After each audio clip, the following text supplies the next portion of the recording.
Hello नमस्कार, जय हिंद साथियों। स्वागत करता हूं आपका एडू36 के इस ऑनलाइन प्लेटफॉर्म में। दोस्तों, जैसे कि आज फॉरेस्ट गार्ड का एग्जाम हुआ और क्वेश्चन का लेवल कैसे है वो हमने आपको पहले ही बताया। छत्तीसगढ़ के जो क्वेश्चन पूछे गए थे वो अपने आप में बहुत इंपॉर्टेंट क्वेश्चन थे। इसमें 10 से 12 क्वेश्चन आप बना सकते थे, बाकी क्वेश्चन बहुत टफ थे। उसके बाद हमने इंडियन जीके में जो क्वेश्चन देखे तो इंडियन जीके में जो इकोनॉमिक्स के क्वेश्चन थे वो बहुत ही ज्यादा टफ थे। बाकी हिस्ट्री के और पॉलिटी के जो क्वेश्चन थे वो 50-50% आप बना सकते थे उनके।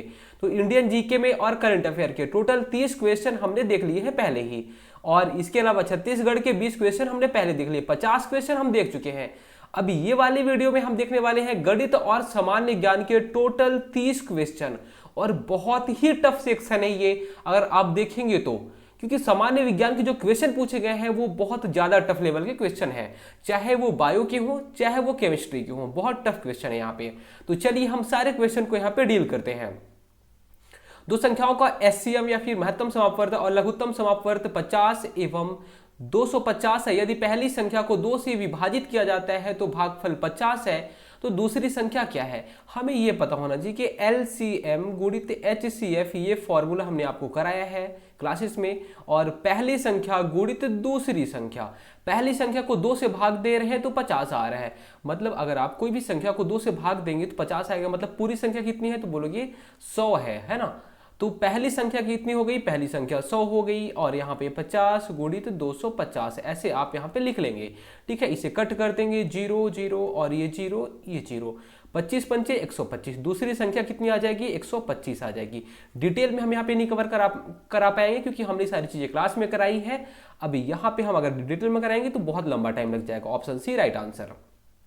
उसके बाद देखिए 150 रुपए में 8% की दर से उतना ही ब्याज जितना 800 रुपए पर 3 वर्ष में 4.5% दर पर मिलता है। तो आपको क्या करना था? यहाँ पे कुछ नहीं, बस फॉर्मूला लगा देना था। कौन सा फॉर्मूला? साधारण ब्याज का। 150 गुणित 8 मतलब मूलधन, गुणित यहाँ पे दर, गुणित समय हमें नहीं पता है, बटे 100 कर देंगे। और यहाँ भी आप वही फॉर्मूला लगाएंगे, मूलधन गुणित दर। दर कितना हो जाएगा? तो 4 दूनी 8, 8 1 9, 9/2 है ना, 9/2% हो जाएगा। ठीक है, और यहाँ पे समय कितना है? 3 बटे में यहाँ पे 100 रहेगा। ठीक है, कि परसेंटेज है। आप इसे कट करेंगे, ये 0 और ये 0 कट गया। ठीक है, नीचे नीचे कट जाता है। बाकी आपको मैं ज़्यादा सिखा नहीं पाऊंगा। यहाँ पे 2 चौके 0 0। ठीक है, फिर उसके बाद आप और कट करेंगे तो ये देखेंगे, ये 0 ये 0, ऊपर ऊपर की संख्याएं कट जाएंगी। और 3 1 कम 3, 3 5 15, और उसके बाद 5 1 कम 5, 5 8 40। और उसके बाद क्या हो जाएगा? देखिए 8 कट गया, ये 8 कट गया। टी बराबर कितना आएगा? तो टी बराबर 9 वर्ष आ जाएगा। Option C right answer. ठीक है, 1% के आधे, 1% का आधा कितना हो जाएगा बताइए? तो बोलेंगे 1/100। 1% मतलब 1/100 का आधा। ठीक है, तो आप इसको ऊपर ले जाएंगे क्योंकि ऐसे गुणा होता है, नीचे वाला सबसे ऊपर के साथ गुणा करता है। तो 2 क्या आ जाएगा? 2/100 आ जाएगा। ठीक है, 2/100। तो अब आप 2 को 100 से भाग करेंगे, नहीं जाएगा। यहाँ पे आप 0 लिखेंगे, इसलिए यहाँ पे दशमलव लगाएंगे। फिर आप एक 0 लगाएंगे, फिर यहाँ पे 0, फिर उसके बाद देखेंगे 100 दूनी 200 हो जाता है। तो 0.02 इसका राइट आंसर हो जाएगा, 0.02। उसके बाद देखिए यहाँ पे ये जो क्वेश्चन दिया हुआ है, इस क्वेश्चन में अगर आप देखेंगे तो आपको एक पता होना चाहिए कि एक जो लाइन है वो 180 डिग्री की होती है। ठीक है, एक सीधी लाइन। तो यहाँ पे आपको समझ में आ रहा है 110 धन 2x बराबर कितना हो जाएगा? तो एक लाइन कितना? 180 की होती है। तो 110 धन 2x बराबर 180। 2x बराबर, तो 180 में 110 घटाएंगे तो कितना आएगा? 70 आएगा। x बराबर कितना आ जाएगा? 35 आ जाएगा। 2x बोला है तो 2x यहाँ पे कितना हो जाएगा? 70 हो जाएगा। ये 70 हो जाएगा। ठीक है, अब आपको क्या बताना है? तो x प्लस वाई का, यहाँ पे 3 और x, 3 गुणित 35 करेंगे। 3 गुणित 35 तो कितना हो जाएगा? 105 ये हो जाएगा, 50 ये हो गया। ठीक है, और y कितना हो जाएगा? तो y आपको यहाँ से पता चल जाएगा। ठीक है, 105 और 50 कितना हो जाएगा? तो बोलेंगे 155। 155 हो गया, और y का मान कितना हो जाएगा? तो बोलेंगे 180 में अगर 155 घटा देंगे, क्योंकि 180 तो यहाँ से यहाँ तक का पूरा यहाँ से यहाँ तक का वैल्यू है। ठीक है, तो 180 में 155 आप घटाएंगे तो आपको पता चल जाएगा कि 25 है। x कितना आ गया 35 आ गया, y कितना आ गया 25 आ गया। यही तो आपको बताना था, x और y को जोड़ के बताना था, कितना आ जाएगा 60 आ जाएगा। Option A right answer. उसके बाद देखिए घन का पृष्ठीय क्षेत्रफल कितना है 600 सेंटीमीटर है। तो आप बोलेंगे 6a², कितना पृष्ठीय क्षेत्रफल का फॉर्मूला कितना होता है 6a²। ये कितने के बराबर है, तो 600 वर्ग सेंटीमीटर के बराबर है। तो a² बराबर हो जाएगा 600/6, 6 से और ये 100 हो जाएगा। a बराबर कितना हो जाएगा, तो रूट और 100, ठीक है। a बराबर हो जाएगा 10, ठीक है। और जो विकर्ण की लंबाई, घन का विकर्ण की लंबाई हम कैसे नापते हैं, a√3 हो जाता है। a कितना है 10√3, ये विकर्ण की लंबाई हो जाएगी। Option D right answer. ये फॉर्मूला बस आपको पता होना चाहिए। उसके बाद देखिए निम्नलिखित में से कौन उनके मूल्य के अवरोही क्रम में है, इसे हम कैसे सॉल्व करते हैं। इसे सॉल्व करने के लिए आपको आइडिया होना चाहिए क्या, तिरक गुणा करिए, ठीक है। अवरोही बोला है मतलब सबसे पहले सबसे बड़ा, उसके बाद धीरे धीरे सबसे छोटे को हमें सबसे लास्ट में करना है, सबसे बड़ा देखना है। देखिए इसे आप क्या करेंगे, तिरक गुणा करेंगे, 11×5 = 55 और 9×7 = 63 हो जाएगा, ठीक है। 9×7 = 63 मतलब क्या, ये वाला जो है ये बड़ा है, ये छोटा है, इसको आप कट कर लीजिए। उसके बाद इन दोनों में देखिए कौन बड़ा है, तो 15×7 = 105, तिरक गुणा कर रहे हैं, 15×7 = 105 और 11×8 = 88, मतलब ये छोटा ये बड़ा हो जाएगा। अब इनमें देखिए इनमें से कौन है, तो ये अभी तक बड़ा आ रहा है, तो 17×7 = 119 और 11×11 = 121, मतलब ये बड़ा हो गया ये छोटा हो गया। तो सबसे बड़ा क्या 11/17। उसके बाद कौन आया, तो 7/11। कौन आ रहा है यहाँ पे देखेंगे तो ये वाले देखिए, ये और ये दोनों के दोनों सेम आ गए, ठीक है। अब हमें दोनों में से कोई भी हो सकता है, तो अब यहाँ पे हम देखते हैं कि आखिर ये और ये दोनों में से कौन सा होगा। तो 15×5 = 75, 9×8 = 72, तो 15×5 = 75 मतलब ये वाला बड़ा हो जाएगा और ये वाला छोटा हो जाएगा, तो 5/9 आएगा। अब 5/9 कौन सा है, ऑप्शन डी राइट आंसर। उसके बाद देखिए एक त्रिभुज का क्षेत्रफल 216 वर्ग सेंटीमीटर है, इसकी भुजाओं का अनुपात 3:4:5 का अनुपात है, तो त्रिभुज का परिमाप कितना है। तो आप कैसे बोलेंगे, ये अनुपात है इनका, तो हम मानेंगे 3x 4x और 5x। हीरोन्स का फॉर्मूला लगाने के लिए हमें पता चल जाएगा उससे कि त्रिभुज का क्षेत्रफल इतना होता है। फॉर्मूला लगाने के पहले आपको अर्ध परिमाप निकालना पड़ेगा, ठीक है। ये अनुपात है इनका, तो आप बोलेंगे कि हम अर्ध परिमाप कैसे निकालेंगे, 3x 4x धन 5x/2 कर देंगे। क्या हो जाएगा, 4 3 7 5 12 हमें 2 का भाग करेंगे, कितना हो जाएगा 6x हो जाएगा। तो ये क्या निकल गया, ये अर्ध परिमाप निकल गया, ठीक है। अब मतलब ये s की वैल्यू आ गई, ठीक है। s का फॉर्मूला होता है a + b + c/2 होता है, ठीक है। अब हम यहाँ पे हीरोन्स फॉर्मूला लगाएंगे, s - a s - b, ये फॉर्मूला आप लगा लीजिएगा, ठीक है। तो यहाँ पे हम क्या करेंगे, 6x लिखेंगे क्योंकि s की वैल्यू इतना आ गया है, और 6x में 3x घटाएंगे कितना हो जाएगा, 3x हो जाएगा। 6x में 4x घटाएंगे कितना हो जाएगा, 2x हो जाएगा। 6x में 5x घटाएंगे तो कितना हो जाएगा, तो यहाँ पे x हो जाएगा। अब आप गुणा करेंगे, 6 × 3 = 18, 18 दूनी 36, 36 और x कितनी बार है, 4 बार है, 4 बार गुणा हो जाएगा तो क्या हो जाएगा, x की घाते 4 हो जाएगा, ठीक है। ये क्या आ गया, ये पूरा हमारा क्षेत्रफल आ गया। कितने के बराबर में है, तो बोलेंगे 216 के बराबर में है, ठीक है। तो x की घाते 4 को यहीं रहने दीजिए, 216/16 कर दीजिए, 216/16 कर दीजिए, ठीक है। तो क्या हो जाएगा, तो 16 1 कम 16, कितना बचा यहाँ पे, सॉरी यहाँ पे आपको थोड़ा सा बस मिस्टेक हुआ है, आप इस थोड़ा करेक्ट कर लीजिएगा।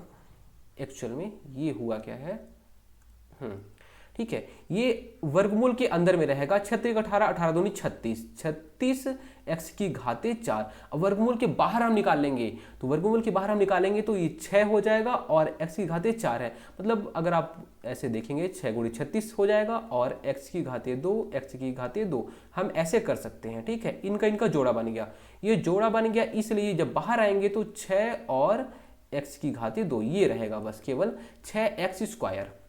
6x² बराबर कितना हो जाएगा, 216 हो जाएगा। तो x² कितना हो जाएगा, 216/6, 6 1 कम 6 3 18, 6 6 36, x बराबर कितना आ जाएगा, 6 आ जाएगा।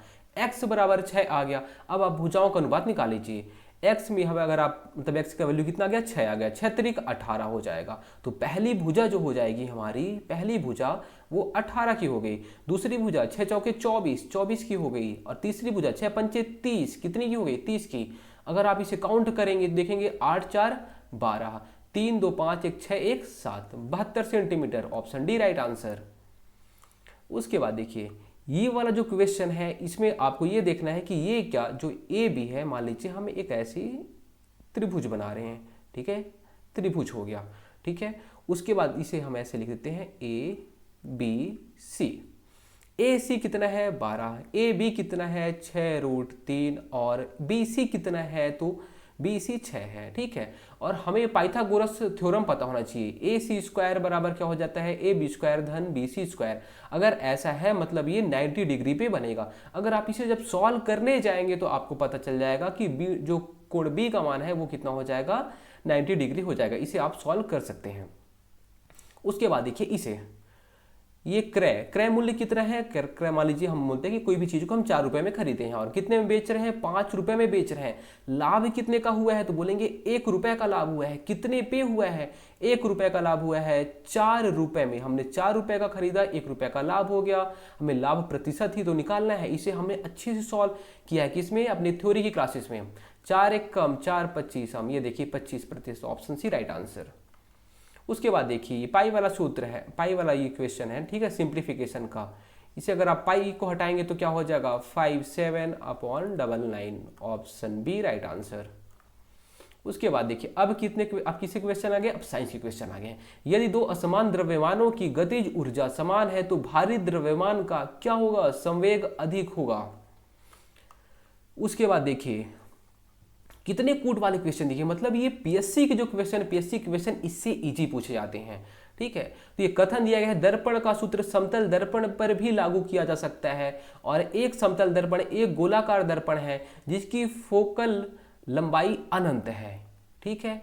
इसका जो राइट आंसर हो जाएगा वो हो जाएगा ऑप्शन ए और आर दोनों सत्य है, आर ए की सही व्याख्या करता है। उसके बाद देखिए विद्युत चुंबकत्व, विद्युत चुंबकत्व क्या होता है, विद्युत धारा का चुंबकीय प्रभाव। चुंबकत्व से हम क्या देखते हैं, हम देखते हैं आकर्षण और प्रतिकर्षण, क्योंकि एन एन अगर रहेगा तो प्रतिकर्षण करेगा, दूसरे को भगाए अपने से दूर, और एन एस जो रहता है वो अपने आप को एक दूसरे को खींचने की कोशिश करता है। तो आकर्षण और प्रतिकर्षण। फिलामेंट क्या होता है, तापीय प्रभाव, जो बिजली जलती है, जो लाइट जलता है वो फिलामेंट है, तापीय प्रभाव से, ताप ज्यादा होता है तभी जलता है। सुचालक से क्या होता है, तो विद्युत धारा प्रवाहित होने देता है। तो आप इसे काउंट देख सकते हैं, विद्युत चुंबकत्व पहले का 2 है, फिर उसके बाद दूसरे का 4 है, पहले का 2 दूसरे का 4, आपको कहां पे दिख रहा है, ऑप्शन बी में दिख रहा है, ये राइट आंसर। निम्नलिखित में से कौन सी इकाई अन्य से भिन्न है, इसका जो राइट आंसर हो जाएगा वो अन्य से भिन्न हो जाएगा वॉट। वॉट अलग होता है, बाकी सब किसको तो एनर्जी को नापते हैं, ठीक है। तो ये वाला जो हो जाएगा, ये देखिए बाकी जो है वो सब किसको तो शक्ति को मापते हैं, किसको, शक्ति को मापते हैं, और ये है ऊर्जा को मापता है, ठीक है। उसके बाद आकाश में इंद्रधनुष का निर्माण किसके द्वारा होता है, किसके द्वारा होता है, उपरोक्त सभी परावर्तन अपवर्तन और विवर्तन तीनों के कारण होता है। उसके बाद देखिए ये कैसे क्वेश्चन है, कैलेमाइन, जिप्सम और चूने का पत्थर हेमेटाइट। हेमेटाइट मतलब कहीं ना कहीं आयरन की बात हो रही है। आपको आयरन कहाँ पे दिख रहा है, हेमेटाइट, ये देखिए Fe, मतलब डी का सेकंड होना चाहिए, डी का सेकंड तो आपको बहुत सारी जगह दिखा। जिप्सम, कैल्शियम सल्फेट हेमीहाइड्रेट आपको पता होना चाहिए फॉर्मूला, ठीक है, तो इसका ही आपको। चूना, कैल्शियम की बात हो रही है, ये देखिए। तो जिप्सम मतलब थर्ड, तो पहले का थर्ड, सॉरी बी का थर्ड आपको पता होना चाहिए। बी का थर्ड कहाँ कहाँ पे दिख रहा है, इसमें दिख रहा है, मतलब इसको कट कर दीजिए, इसको कट कर दीजिए। चूने का पत्थर फर्स्ट, ये देखिए सी का फर्स्ट आपको, मतलब ये राइट आंसर हो जाएगा, ठीक है। उसके बाद देखिए NH42SO4 एक डेड डैश क्या है ये, तो ये एक अम्लीय लवण है। बहुत ही टफ क्वेश्चन है। केक बनाने के लिए बेकिंग सोडा के साथ बेकिंग पाउडर का भी इस्तेमाल होता है। बेकिंग पाउडर में टार्ट्रिक अम्ल होता है जो सोडियम कार्बोनेट से क्रिया कर कड़वेपन को दूर करता है। बिल्कुल सही है, ऑप्शन ए राइट आंसर। उसके बाद देखिए निम्नलिखित तत्वों में से कौन से एक ही आवर्त में आते हैं, इसका जो राइट आंसर हो जाएगा वो हो जाएगा ऑप्शन बी और सी एक ही आवर्त में आते हैं। क्या होता है जब एक अम्लीय विलयन को क्षारीय विलयन में मिला दिया जाता है, क्या होता है तो विलयन के तापमान में कमी आती है, ऊष्माक्षेपी अभिक्रिया होती है। तो जहां भी आपको 2 दिख जाए वही राइट आंसर हो जाएगा, ये 2 राइट आंसर। उसके बाद देखिए अग्न्याशय, अग्न्याशय से क्या होता है, तो इंसुलिन हार्मोन्स निकलता है जो शुगर के लिए जिम्मेदार होता है, ठीक है, insulin hormones. Thyroid, thyroxine hormones. Adrenal, इड्रिनल लड़ो और उड़ो, कौन सा है, तो एड्रेनालाइन है ना। और पिट्यूटरी, वृद्धि हार्मोन्स। आप इसे देख सकते हैं 2-1, 2-1 कहाँ पे है, ऑप्शन डी राइट आंसर। उसके बाद देखिए और आगे, निम्नलिखित में से कौन कोशिका का पावर हाउस है, किसे माइटोकॉन्ड्रिया को बोला जाता है। उसके बाद देखिए मनुष्यों में निषेचन की प्रक्रिया फैलोपियन ट्यूब में होती है। निषेचन के लिए शुक्राणु और अंडे का मिलन आवश्यक है जो आमतौर पर गर्भाशय में होता है। इसका राइट आंसर ऑप्शन ए और आर दोनों सत्य है, आर ए का सही व्याख्या करता है। विकास के संदर्भ में प्रजाति शब्द का क्या अर्थ है, ठीक है, इसका एक्चुअल जो आंसर होना चाहिए वो अभी हमें पता नहीं चल पाया है, ठीक है, लेकिन इसका जो आंसर है वो ये हो सकता है, क्योंकि जो प्रजाति है विकास के संदर्भ में वो अनुकूलन से रिलेटेड होती है, तो या तो ये हो सकता है या तो सी, ए और सी दोनों में से कोई एक होगा इसमें, ठीक है, तो इसे आप स्टार मार्क करके रख सकते हैं।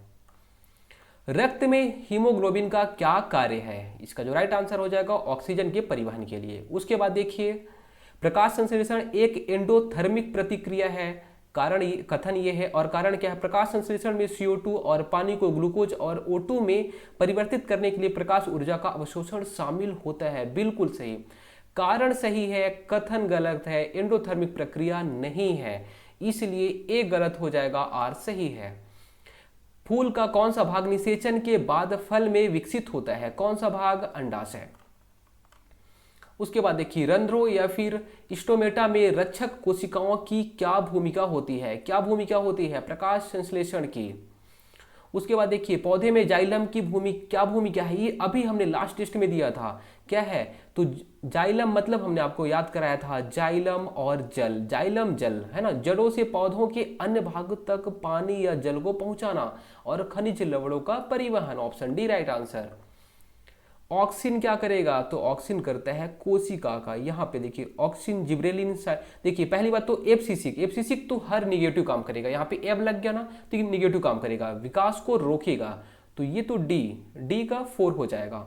ऑक्सिन क्या करेगा, कोशिका को बढ़ाने का काम, जिब्रेलिन बीज अंकुरण, साइटोकाइनिन कोशिका का विभाजन का काम करता है। 2-1-3-4, 2-1-3-4 कहाँ पे है, ऑप्शन ए राइट आंसर। दोस्तों हम नेक्स्ट सेशन में करने वाले हैं लैंग्वेज के क्वेश्चन, जो भी लैंग्वेज में क्वेश्चन आए हुए हैं उनको हम सॉल्व करेंगे। धन्यवाद।